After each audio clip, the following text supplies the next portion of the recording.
first memory that pressed against his chest was not light, but exposure. Wind scraped his skin like a question he could not answer. The ground beneath him was cold and unfinished, dust clinging to his palms, as if the earth itself was trying to hold him down. Above him, the sky cracked open, not gently, but violently, darkness splitting like torn fabric. A sound followed, not thunder, a command, sharp, absolute, and the dark obeyed. Before we continue, drop a comment below with your country and what time it is right now, where you're watching, whether it's sunrise in Nairobi, midnight in New York, afternoon in Canada, or evening in France. I want to know. Don't just sit back, tell me where in the world you are. Now, let's dive into the story. He did not begin his journal with beauty. He began with fear. The first memory that pressed against his chest was not light, but exposure. Wind scraped his skin like a question he could not answer. The ground beneath him was cold and unfinished, dust clinging to his palms, as if the earth itself was trying to hold him down. Above him, the sky cracked open, not gently, but violently, darkness splitting like torn fabric. A sound followed, not thunder, a command, sharp, absolute, and the dark obeyed. Light rushed in. It was not soft. It burned the back of his eyes. It revealed everything at once, the rawness of the ground, the vastness above, and the unbearable truth that he existed. He felt seen before he knew what seeing was. He felt known before he had a name. That was the first shock. Existence without explanation. No mother's arms. No memory of warmth. Just awareness crashing into him like surf against rock. Time began to move in beats. Evening. Morning. He did not know the words yet, but his body learned the rhythm. The light withdrew and returned, as if breathing. Adam sensed intention in it. Order. The chaos did not disappear. It lined up. Darkness waited its turn. Light took its place. The world was being spoken into shape, and Adam, though not yet formed, felt the pressure of that shaping in his bones to be. He would later understand this moment through echoes written elsewhere. The heavens stretched like a tent. Light commanded to exist. Darkness named, not destroyed, but set apart. The Creator did not erase chaos. He ruled it. When Adam finally felt hands, firm, deliberate, pressing into earth, he understood humiliation. He was made from dirt, wet soil packed under fingers, molded, compressed. The smell of clay filled him. This was not glory. This was craft. Careful, slow, personal. And then breath. The breath was intimate, warm. It did not rush. It entered him like a secret,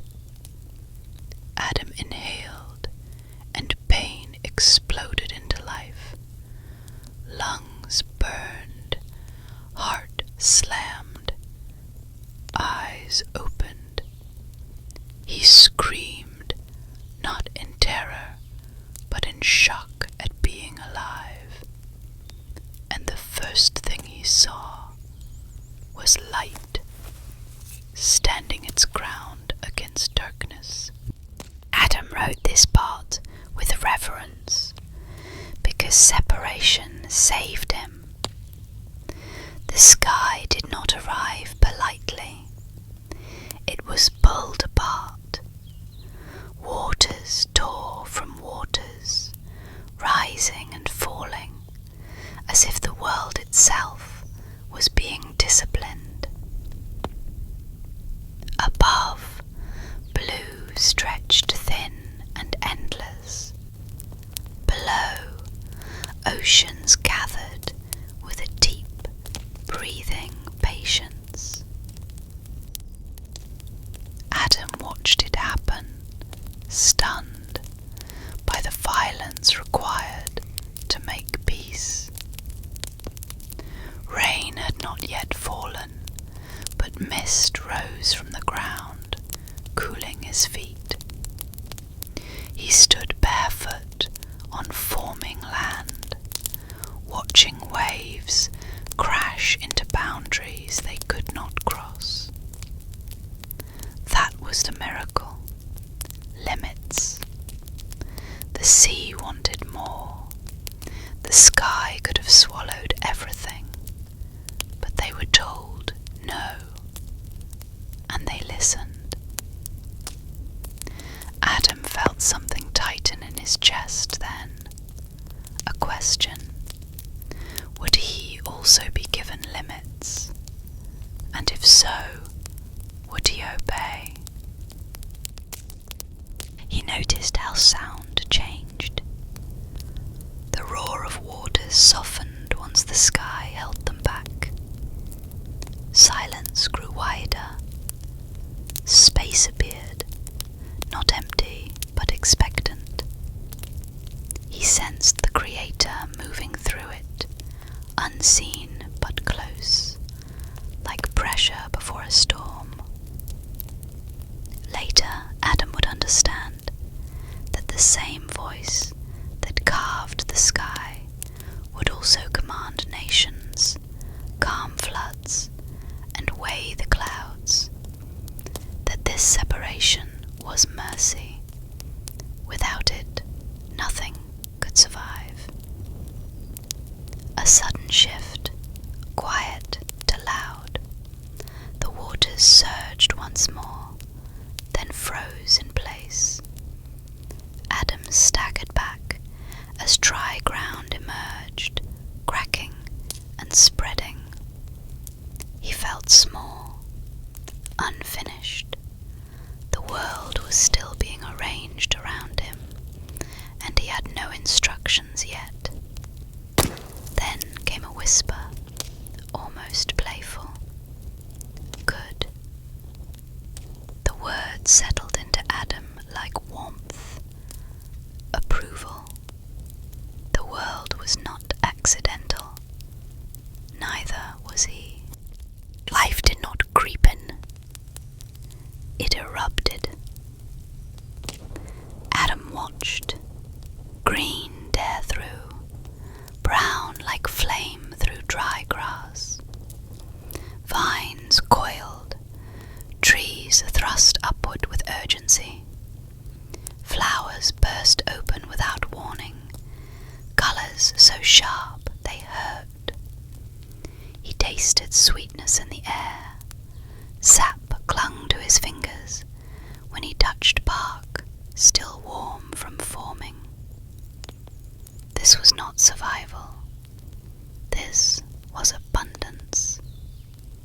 Seeds fell into Adam's hands as if offered. He did not know hunger yet, but his body responded, mouth watering, stomach tightening. Fruit split open under his thumbs, juice spilling down his wrists. He laughed. The sound surprised him. It echoed back from hills that had not heard laughter before. The lights above changed too. Sun blazed with authority. Moon glowed with quiet watchfulness. Stars, countless, reckless, scattered across the dark like promises too many to keep. Adam felt watched, not by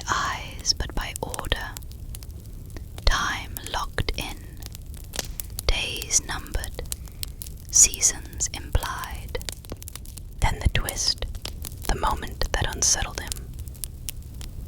The lights ruled. They governed time, signs, rhythms beyond Adam's control. He was not the center. He was inside something larger. That realization humbled him, and fear brushed his spine again. What if he failed this order? What if he broke the rhythm? The Creator did not answer. The stars burned on. The first roar nearly dropped Adam to his knees. Creatures arrived in waves. Birds sliced the air, wings snapping open like banners. Fish flashed beneath water's skin, silver and fast. Then came weight, hooves, claws, muscle pressing into ground. Eyes blinked open, nostrils flared, teeth gleamed. Adam felt exposed again. These beings moved without asking him. Some fled, some stared. A lion's gaze held him, measuring.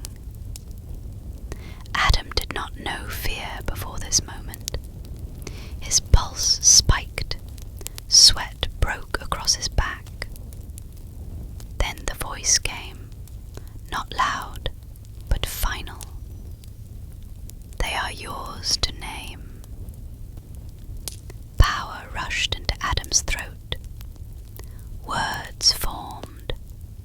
Names spilled out.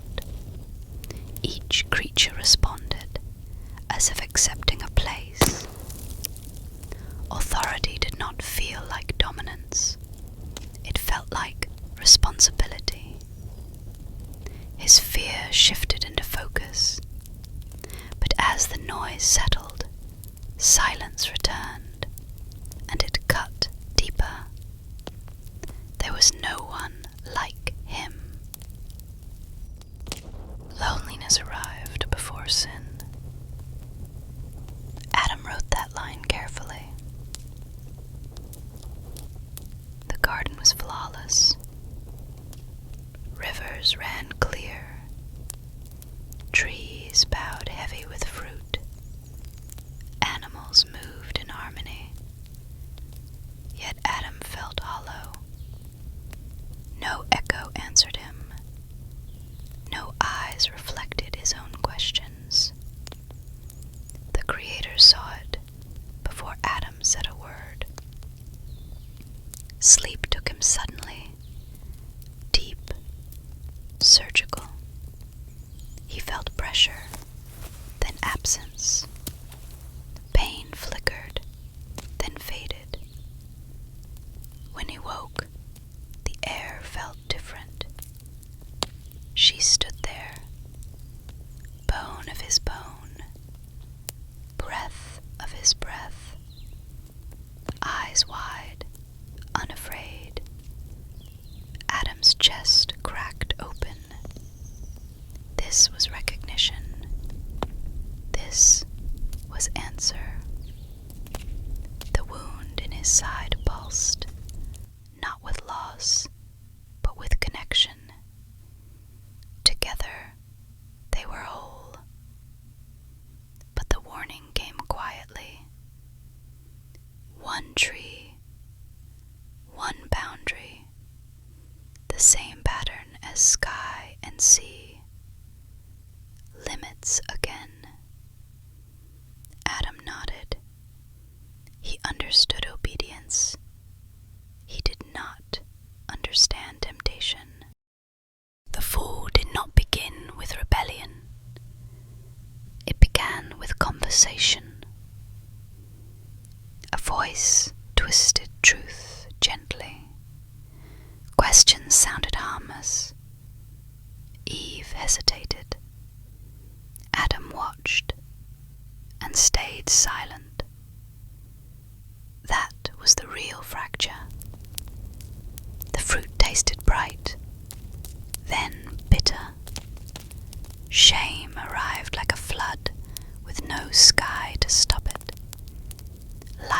hostile now. They hid. The ground seemed to recoil beneath Adam's feet. When the Creator called, Adam's voice broke. Blame followed. Consequences fell. Not screamed, but spoken. The garden closed. Yet even as dust returned to dust, hope slipped through the judgment. A promise, a future undoing. Adam ended his journal here, not in despair, but in resolve. The world was broken, but it was not abandoned. The garden is quiet now. No thunder, no flames, just wind moving through leaves that remember what was lost. Adam closes his journal, not because the story is over, but because it has been handed to us. Every breath you take still carries the echo of that first breath. Every sunrise still fights the darkness the same way it did on day one. And every choice we make still stands in the space between obedience and desire. This story did not end in Eden. It continued through generations, through covenants, through longing, through promise, and it is still unfolding right where you are. If this story stirred something in you, don't rush away. Sit with it. Let the silence speak. Let the weight of it rest on your heart. And if you want to continue this journey through ancient stories told slowly, quietly, and truthfully, subscribe and walk with us. There are more pages to turn, more voices to hear, more light waiting to break through